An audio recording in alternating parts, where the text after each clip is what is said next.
on oma mentaalne for you page. Okay, hear me out. Kas sa oled kuulnud seda väljendit, et what you focus on grows või ma ei tea, tegelikult see oli ainukene reference, mis mul oli. Ühesõnaga, oled seda kuulnud, see, millele sa keskendud, kasvab. On ja, lahe. Ja mulle täiesti out of the blue lihtsalt ei kusagil tekkis siuke võrdlus pähe, et meie mõtted on nagu for you page.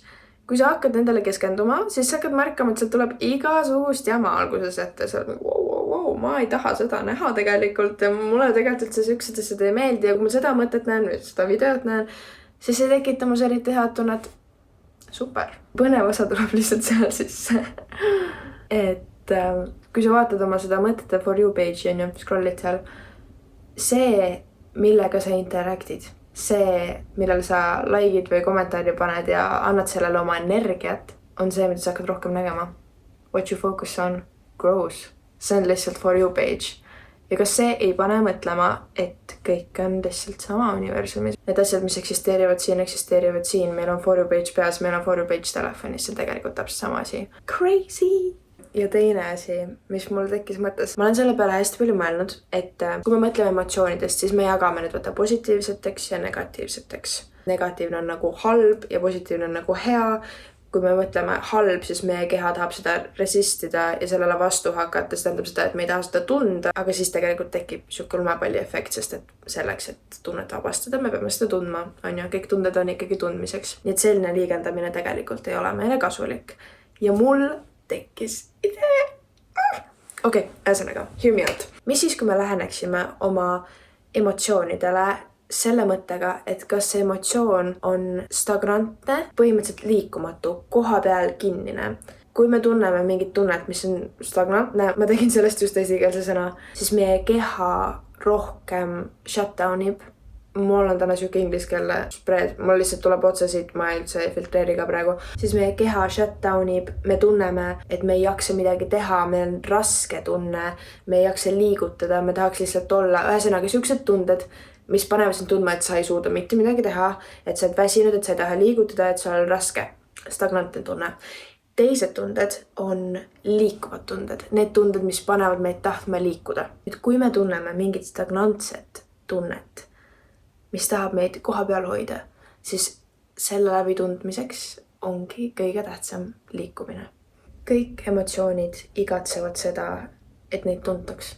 Ja eriti need stagnantsed emotsioonid, hästi raske on vahel liikuma hakata. Ma soovitan alustada lihtsalt kätest. Ja nüüd hästi tähtis on see, et sa lased oma kehal teha lihtsalt seda, mida su keha tahab teha. Lihtsalt liikuda. Kõige imelikumad asjad, sul võib olla imelik, sul võib olla cringe. Sa võid tunda väga tugevaid ebameeldivust tundeid ja siis mõista seda, et tegelikult see on lihtsalt järgmine emotsioon, mis su kehas ladestunud on. Sest cringe tunne ja piinlikkuse tunne kehalisel tasandil, need on lihtsalt see kartus, et me oleme kuidagi halvemad. Me kardame seda, et me teeme midagi või me eksisteerime kuidagi, me show upime kuidagi, me oleme kuidagi. Ja see teeb meid vähemaks, vähem tähtsamaks, vähem paremaks, mida iganes teistest. See nagu madaldab meie sotsiaalset staatust põhimõtteliselt ja sellepärast me tunneme kas cringe'i või piinlikkust. Ehk siis, kui sa oled juba selle juures while you're at it, tunneta natuke oma cringe'i ja piinlikkust ka läbi. See on väga hea tunne, mida läbi tunda. Elu on nii palju ilusam, kui ei ole kogu aeg piinlik ja kui ei ole kogu aeg cringe. See on hästi lahe tunne. Väga soovita. Nüüd, kui me ei tunne seda läbi ja me jätame selle sinna, siis see ladestub meil kehas. Ja no miks ma ütlen ladestub, on sellepärast, et see põhimõtteliselt nagu läheks tükkideks. Sa ei tunne seda võib-olla alati enam nii tugevasti, aga see jääb su kehasse alles ja su keha teeb väga hästi, et see seal on. See tähendab seda, et sa hakkad mingisuguseid füüsilisi sümptomeid tundma, mis reflekteerivad seda, mida sa emotsionaalselt ära ei lahendanud. Ja siis pärast on vaja seda uuesti üles otsida ja kokku pühkida ja siis see on keeruline. Ühesõnaga, parem on alati oma emotsioone kohe läbi tunda või siis vähemalt lähima 24 tunni jooksul või siis lähima, ma ei tea, 3-7 tööpäeva jooksul, ma ei tea. Anyway, mul oli mitu kuud juba üks hingamise probleem tegelikult. Ma ei saanud hingata eriti. Iga kord, kui ma hingasin, siis ma ei saanud õhku kätte.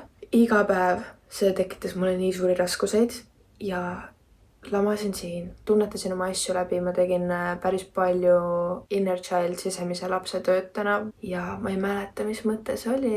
ja ühe mõtte ajal ma tunnetasin seda läbi, ma tunnetasin, et ma sain sellega rahu tehtud ja mu kõht läks lihtsalt muutis kuju.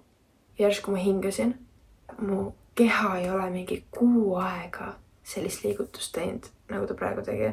See on lihtsalt ebareaalne, mis võimalus meil on enda keha tervendada ja parandada ja see on lihtsalt ebareaalne.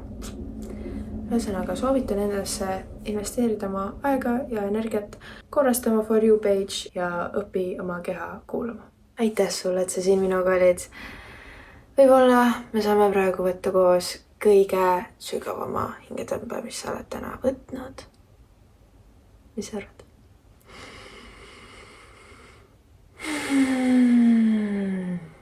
Aitäh sulle.